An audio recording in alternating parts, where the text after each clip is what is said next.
પ્રકરણ 7 આપણે ભાગીદારી પેઢીનું વિસર્જન શરૂ કર્યું હતું. પ્રથમ લેક્ચરમાં આપણે અર્થ જોયો તો વિસર્જન અંગેની આમનોંધો જે મુખ્ય બાબત છે એ આમનોંધોનો અભ્યાસ કર્યો. હવે આમનોંધો ઉપરથી જ માલ મિલકત નિકાલ ખાતું આપણે તૈયાર કરવાનું છે. તો માલ મિલકત નિકાલ ખાતામાં બે બાજુ આવે, ઉધાર બાજુ અને જમા બાજુ. તો અહીંયા આમનોંધ મુજબ આપણે પ્રથમ આમનોંધ જોઈ હતી કે મિલકતોના ખાતા બંધ કરી અને માલ મિલકત નિકાલ ખાતે લઈ જવામાં આવે. તો આપણે શું કર્યું હતું? માલ મિલકત નિકાલ ખાતે ઉધાર, જે તે મિલકતો ખાતે જમા. તો મિલકતોના ખાતા બંધ કરતા માલ મિલકત નિકાલ ખાતે શું કરવાનું? ઉધાર કરવાનું. પહેલું જ અહીંયા લખવાનું, પરચુરણ મિલકતો ખાતે. પહેલી આમનોંધ મુજબ પરચુરણ મિલકતો ખાતે. એમાં અલગ અલગ મિલકતો હોય, તમારે લખવાની હોય, જે આપેલી હોય એ જ. તો મિલકતો કઈ હોય? જમીન, મકાન, એની રકમ લખવાની. પ્લાન્ટ યંત્રો, એની રકમ લખવાની. ફર્નિચર, એની રકમ લખવાની. રોકાણો, એની રકમ લખવાની. પછી દેવાદારો, એની રકમ લખવાની. લેણી હુંડી, એની રકમ. આમાંથી જે મિલકતો હોય એવી રીતે લખી અને આનો પછી ટોટલ કરીને કુલ રકમ તમારે અંદર બતાવવાની. આ પહેલી જ આમનોંધ આપણે મિલકતોના ખાતા બંધ કરી અને માલ મિલકત નિકાલ ખાતે લઈ જવામાં આવે તો મિલકતોની પહેલાં માલ મિલકત નિકાલ ખાતે ઉધાર બાજુ એની જે કિંમત આપેલી હોય એ જ કિંમતે અહીંયા નોંધ કરવાની. બીજું હતું જોગવાઈઓના ખાતા બંધ કરી અને માલ મિલકત નિકાલ ખાતે લઈ જવામાં આવે. તો જોગવાઈઓમાં આપણે જોયું હતું ગાલખાદ અનામત, ઘસારા ફંડ ખાતે ઉધાર્યું હતું, માલ મિલકત નિકાલ ખાતે શું કર્યું હતું? જમા. તો અહીંયા આપણે જોગવાઈઓ ખાતે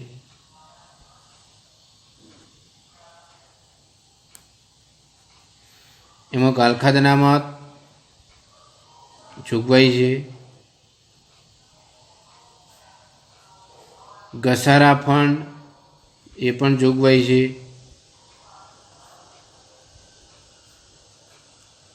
આ બીજી આમનોંધ મુજબ જોગવાઈના ખાતા બંધ કરીને માલ મિલકત નિકાલ ખાતે, એટલે જોગવાઈઓ માલ મિલકત નિકાલ ખાતે શું થાય? જમા થાય. ત્રીજું હતું દેવાના ખાતા બંધ કરી અને માલ મિલકત નિકાલ ખાતે લઈ જવામાં આવે. તો દેવા જમા બાકી હોય પણ આપણે શું કર્યું હતું? જે તે દેવા ખાતે ઉધારી માલ મિલકત નિકાલ ખાતે જમા કર્યું હતું. તો અહીંયા પરચુરણ દેવા, પરચુરણ દેવા ખાતે. હવે દેવામાં શું આવે? તો દેવામાં કદાચ લેણદારો હોય એના ખાતા બંધ કરવા પડે, જે કિંમત હોય. દેવી હુંડી એ પણ અહીંયા આવે. બેંક ઓવરડ્રાફ્ટ,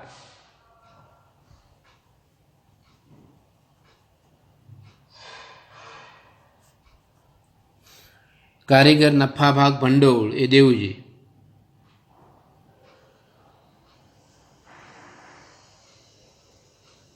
નફા ભાગ ભંડોળ અને ચૂકવાના બાકી ખર્ચ.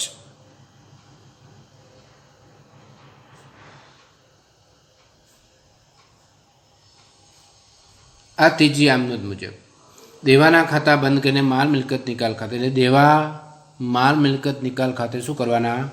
જમા કરવાના. બરાબર. આ ત્રણેય ખાતા બંધ કરવાની 3 આમનોંધ લખી હતી. આ 3 આમનોંધ મુજબ માલ મિલકત નિકાલ ખાતે આ રીતે તમારે નોંધ થાય. હવે એના પછી મિલકતોનું વેચાણ કરવામાં આવે. હવે મિલકતોના ખાતા બંધ કર્યા એટલે મિલકતો માલ મિલકત નિકાલ ખાતે ઉધાર કરવામાં આવે. હવે મિલકતો વેચી તો વેચી એટલે એની ઉપજ થઈ. તો આપણે શું નોંધ કરી હતી 4 નંબરમાં? તો ઉપજ થાય એટલે રોકડ આવે. રોકડ કે બેંક ખાતે ઉધારીને માલ મિલકત નિકાલ ખાતે જમા કર્યું હતું. તો માલ મિલકત નિકાલ ખાતે જમા થાય, પણ વિગતમાં રોકડ કે બેંક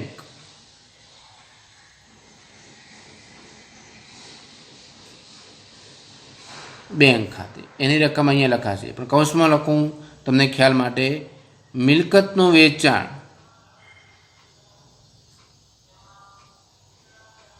આમાંથી જે બધી મિલકતો વિગતો બધાનો સરવાળો કરીને અહીંયા એક સાથે લખવા. અલગ અલગ મિલકતો અહીંયા લખવાની નથી. જે ટોટલ અહીંયા હોય એ જ કિંમતે વેચાણ થયું હોય એ જ, ઓછી તો વધારે જે કિંમતે વેચાણ થયું હોય એ કિંમત અહીંયા લખી દેવાની. એના પછી કોઈ મિલકત ભાગીદાર લઈ જાય તો આપણે રોકડ કે બેંક ખાતે ઉધાર્યું હતું, પણ જે તે ભાગીદારના મૂડી ખાતે ઉધાર્યું હતું અને માલ મિલકત નિકાલ ખાતે જમા કર્યું હતું. તો કોઈ ભાગીદાર મિલકત લઈ જતો હોય તો અહીંયા લખવાનું ભાગીદારના મૂડી ખાતે.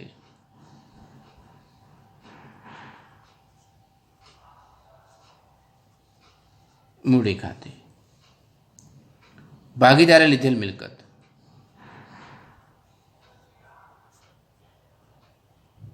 લીધેલ મિલકત. અને એવી રીતે ત્રીજો મુદ્દો પણ હતો કે કોઈ નહીં નોંધાયેલ મિલકત હોય, આમાં મિલકત નોંધાઈ ન હોય અને ચોપડે લાવવાની હોય એટલે વેચી હોય, એટલે વેચાણ થયું હોય તો પણ આ પ્રમાણે રોકડ બેંક ખાતે અહીંયા ઉધાર થાય. હવે આગળ મિલકતોની વેચાણ પછી દેવા ચૂકવવા પડે. તો દેવાની ચૂકવણી, તો દેવાની ચૂકવણીમાં આપણે રકમ ધંધામાંથી જાય એટલે રોકડ કે બેંક ખાતું જમા થાય. હવે દેવા રોકડેથી ચૂકવવામાં આવે તો માલ મિલકત નિકાલ ખાતે ઉધાર, તે રોકડ કે બેંક ખાતે જમા. તો માલ મિલકત નિકાલ ખાતે શું થશે? ઉધાર થશે. દેવાની ચૂકવણી, દેવા સામે લખ્યા ખાતા બંધ કરવાના, પણ એની ચૂકવણી ઉધાર બાજુ આવે. તો અહીંયા રોકડ કે બેંક ખાતે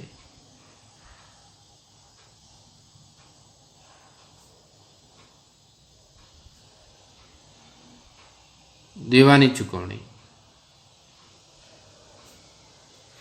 ટોટલ બધા દેવા હોય જે કિંમતે રોકડમાં ચૂકવા હોય એક સાથે કિંમત અહીંયા નક્કી થાય.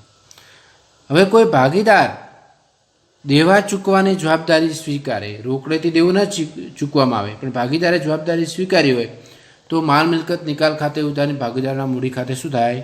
જમા થાય. તો અહીંયા ભાગીદારના મૂડી ખાતે.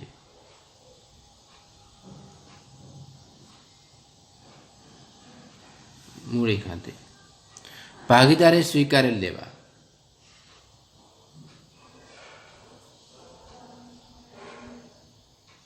સ્વીકારેલ દેવા. હવે ચોપડે કોઈ નહીં નોંધેલ દેવું હોય એવી જવાબદારી હોય અને એની ચૂકવણી કરીએ તો એ પણ આપણે રોકડ કે બેંક ખાતે જમા થાય અને માલ મિલકત નિકાલ ખાતે ઉધાર થાય. આ જ પ્રમાણે અહીંયા લખવાનું રોકડ કે બેંક પ્રમાણે. એના પછી આપણે વિસર્જન ખર્ચની આમનોંધ જોઈ હતી. તો વિસર્જન ખર્ચ છે એ વિસર્જન ખર્ચ પેઢીએ ચૂકવવાનો હોય તો એ વિસર્જન ખર્ચ માલ મિલકત નિકાલ ખાતે ઉધાર, તે રોકડ કે બેંક ખાતે જમા. તો અહીંયા રોકડ બેંક ખાતે લખવાનું, કૌંસમાં વિસર્જન ખર્ચ.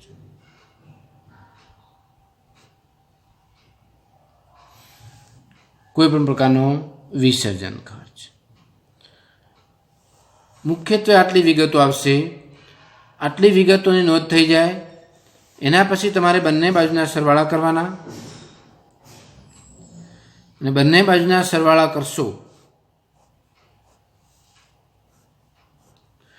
અને જે બાજુ રકમ ખૂટે, ધારો કે જમા બાકીનો સરવાળો વધારે આવે છે, આ સરવાળો, તો ખૂટતી રકમ અહીંયા લખાશે તો એ ખૂટતી રકમ ભાગીદારોના મૂડી ખાતે લઈ જવાની. શું છે? નફો. જમા બાકી એટલે નફો જ કહેવાય. નફો ભાગીદારોના મૂડી ખાતે.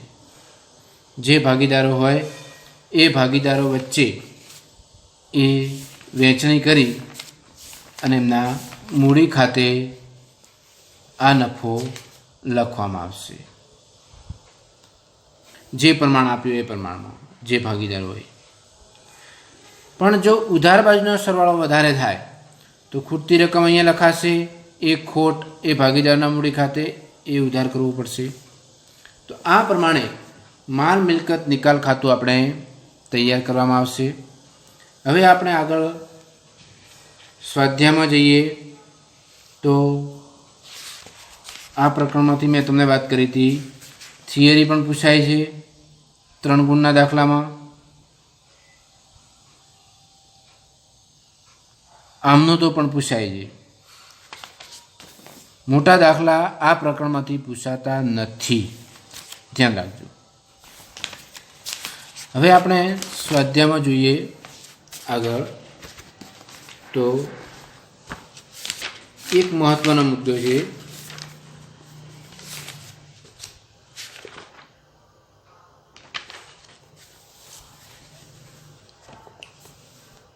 સ્વાધ્યાય છે એ સ્વાધ્યાયનો તમારે પાઠ્યપુસ્તકમાં જોશો એટલે ત્રીજો પ્રશ્ન અને ત્રીજા પ્રશ્નનો ચોથો મુદ્દો આ વારંવાર પરીક્ષામાં બોર્ડની પરીક્ષામાં પૂછાતું હોય છે 3 ગુણમાં. એ શું કીધું છે કે ભાગીદારી પેઢીના વિસર્જન સમયે પાકા સળિયામાં દર્શાવેલ નીચેની બાકીઓનો નિકાલ કેવી રીતે કરશો સમજાવો. બરાબર ધ્યાન રાખજો. આ મુદ્દો આપણે જોઈએ, સમજીએ બરાબર. અહીંયા લખીએ પહેલાં સ્વાધ્યાય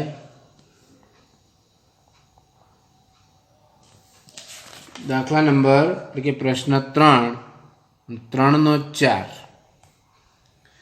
હવે એમાં આપ્યું છે જુઓ કે ભાગીદારી પેઢીના વિસર્જન સમય લખી દો એટલે તમને ખ્યાલ આવે. ભાગીદારી પેઢીના વિસર્જન સમય પાકા સળિયામાં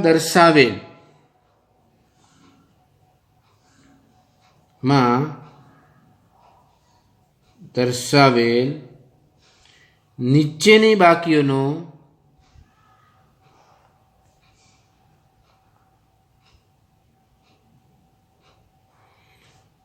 નિકાલ કેવી રીતે કરશો.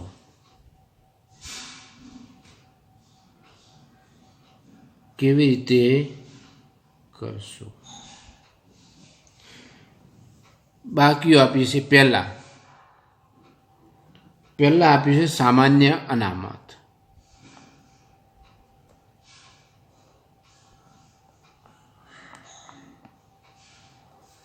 બરાબર. 3 બાકીઓ આપી છે સામાન્ય અનામત ને બીજી હમણાં આવે છે પ્રમાણે. તો ભાગીદારી પેઢીના વિસર્જન સમયે પાકા સળિયામાં આપેલ નીચેની બાકીઓનો નિકાલ કેવી રીતે કરશો 3 ગુણમાં પૂછાય. પહેલું સામાન્ય અનામત. હવે સામાન્ય અનામત આપ્યું છે પાકા સળિયામાં. એ સામાન્ય અનામતનો આપણે નિકાલ કેવી રીતે કરશું. આપણે પ્રકરણ 4 ભણ્યા, 5 ભણ્યા, 6 ભણ્યા અને 7માં પણ સમજૂતી આપી. સામાન્ય અનામત પાકા સળિયામાં આપેલું હતું એનું આપણે શું કરતા હતા. તો સામાન્ય અનામત એ એક પ્રકારનો એકત્રિત થયેલ નફો છે. અનામત શું છે? એક પ્રકારનો એકત્રિત થયેલ નફો છે. એટલે આ બધા ભાગીદારો વચ્ચે નફા નુકસાનના પ્રમાણમાં આપણે વેચતા હતા. આપણે ભાગીદારોના મૂડી ખાતા બનાવતા હતા અને મૂડી ખાતા બનાવી અને મૂડી ખાતાની જમા બાજુ જે કોઈ અનામત હોય એ અનામતની વહેંચણી આપણે એ મૂડી ખાતામાં કરતા હતા. એટલે સામાન્ય અનામત આપેલું છે. તો સામાન્ય અનામતમાં તમે બે રીતે એનો નિકાલ કરવા વિશે સમજાવી શકો. કેવી રીતે? તો પહેલાં તમારે આવી રીતે લખાય, ખાલી લખવું જ હોય કે બધા જ ભાગીદારો વચ્ચે નફા નુકસાન વહેંચના પ્રમાણમાં વહેંચાશે. નફા નુકસાન વહેંચના પ્રમાણમાં વહેંચાશે. આટલું લખો તો તમે એક ગુણ પાકો થઈ જાય. જો આ તમારે ન લખવું હોય તો બીજી રીતે તમારે કરવું હોય તો આમનું જ લખી દેવાની સામાન્ય અનામતની. કાં તો આ લખો, સામાન્ય અનામત ભાગીદારના મૂડી ખાતે જમા થાય તો શું થાય? સામાન્ય અનામત ખાતે ઉધાર તમારે લખી દેવાનું આમનું તરીકે કે સામાન્ય અનામત ખાતે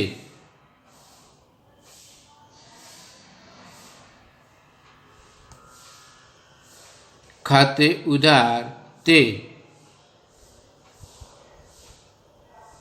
ભાગીદારોના મૂડી ખાતે.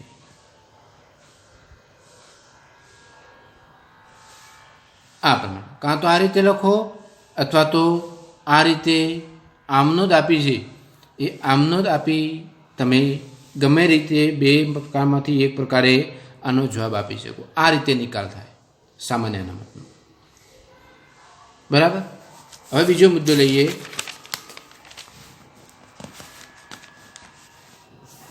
બીજું આપ્યું છે અંદર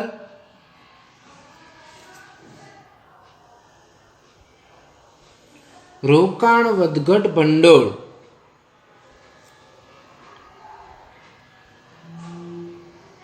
રોકાણ વધઘટ ભંડોળ આ પણ પાકા શ્રેયમાં આવતું તો આપણે જોઈએ તો પ્રવેશ, નિવૃત્તિ બધા જ પ્રકરણમાં. તો વધઘટ ભંડોળને આપણે શું કરતા હતા?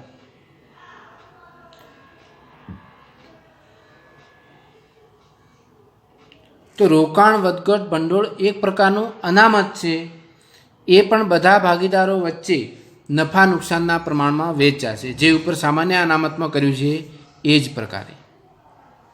રોકાણ વધઘટ ભંડોળ અનામત છે જે બધા જ ભાગીદારો વચ્ચે નફા નુકસાનના પ્રમાણમાં વેચાશે. આ રીતે લખી તો ચાલે. આમનોદ લખવી હોય તો તમારે રોકાણ વધઘટ ભંડોળ ખાતે રોકાણ વધઘટ ભંડોળ ખાતે ઉધાર તે ભાગીદારોના મૂડી ખાતે. એ પણ આપણે ભાગીદારોના મૂડી ખાતે જમા કરતા હતા, તો ભાગીદારોના મૂડી ખાતે જમા કરવાનું. નંબર 3 આપ્યું છે કારીગર અકસ્માત વળતર ભંડોળ. કારીગર અકસ્માત વળતર ભંડોળ. તો કારીગર અકસ્માત વળતર ભંડોળ એ પણ અનામત છે. એટલે એ અનામત આપણે ભાગીદારના મૂડી ખાતે જમા કરતા હતા. એટલે આ પણ આપણે લખવું હોય તો કારીગર અકસ્માત વળતર ભંડોળ એક પ્રકારનું અનામત છે જે ભાગીદારો વચ્ચે નફા નુકસાનના પ્રમાણમાં એમના મૂડી ખાતે જમા થશે. અથવા તો આમનો જ લખવી છે તો કારીગર અકસ્માત વળતર ભંડોળ ખાતે ઉધાર તે ભાગીદારોના મૂડી ખાતે. એ પણ આપણે મૂડી ખાતે જમા કરતા હતા. 4 નંબર પ્રોવિડન્ટ ફંડ.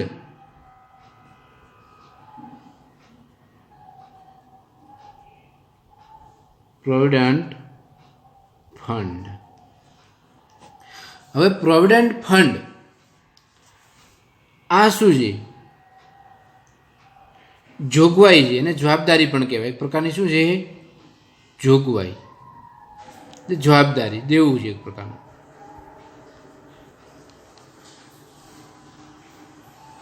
હવે અહીંયા પ્રોવિડન્ટ ફંડ આપણા ભાગીદારના મૂડી ખાતે ન આવે,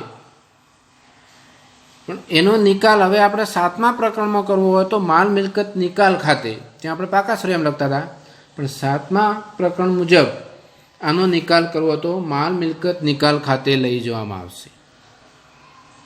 તો આને આમનો જ લખવાની તમારે. આમનો જ શું લખાય? તો પ્રોવિડન્ટ ફંડ ખાતે ઉધાર જોગવાઈઓ આપણે હમણાં જ જોયું નમૂનો. માલ મિલકત નિકાલ ખાતે શું થયું? જમા થયું. તો જે તે જોગવાઈ ખાતે ઉધાર કરવાનું, એટલે કે પ્રોવિડન્ટ ફંડ ખાતે ઉધાર, પ્રોવિડન્ટ ફંડ ખાતે ઉધાર, તે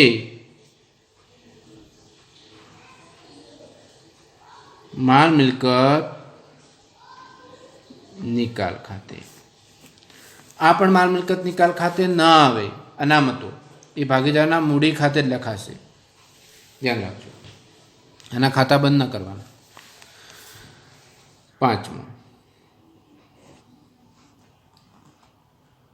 નફા નુકસાન ખાતાની ઉધાર બાકી.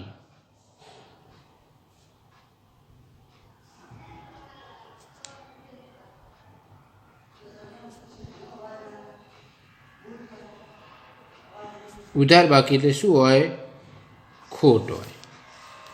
હવે નફા નુકસાન ખાતાની ઉધાર બાકી આપી હોય અને એનો નિકાલ કરવાનો હોય તો આપણે નફા નુકસાન ખાતાની ઉધાર બાકીનો નિકાલ કેવી રીતે કરતા હતા? ભાગીદારોના મૂડી ખાતે. એ મૂડી ખાતે ઉધાર થાય ખોટ, તો એની આમનો જ તમારે લખવી પડે કે ભાગીદારોના મૂડી ખાતે ઉધાર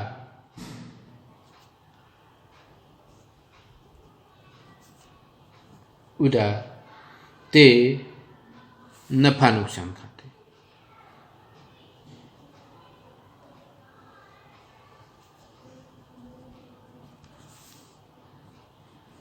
છઠ્ઠો મુદ્દો છે ઘસારા ફંડ.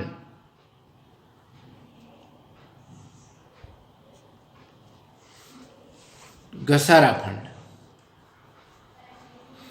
તો ઘસારા ફંડ જોગવાઈ છે, એ માલ મિલકત નિકાલ ખાતે લઈ જવામાં આવશે. આટલું લખો તો ચાલે. ઘસારા ફંડ એક પ્રકારની જોગવાઈ છે, એને માલ મિલકત નિકાલ ખાતે લઈ જવામાં આવશે. આમનો જ લખવી હોય તો શું લખાય? તો ઘસારા ફંડ ખાતે ઉધાર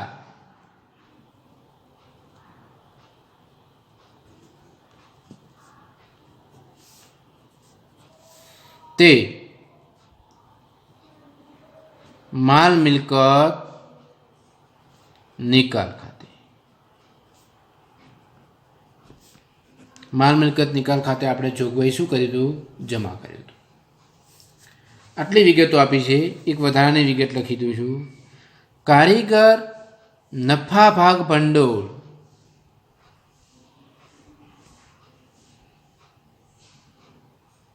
નફા ભાગ ભંડોળ દેવું છે. જોગવાઈ કહી શકાય, દેવું કહી શકાય. તો દેવું છે એટલે એ દેવું માલ મિલકત નિકાલ ખાતે લઈ જવામાં આવશે. તો એની આમનો જ થશે કારીગર નફા ભાગ ભંડોળ ખાતે ઉધાર તે માલ મિલકત નિકાલ ખાતે.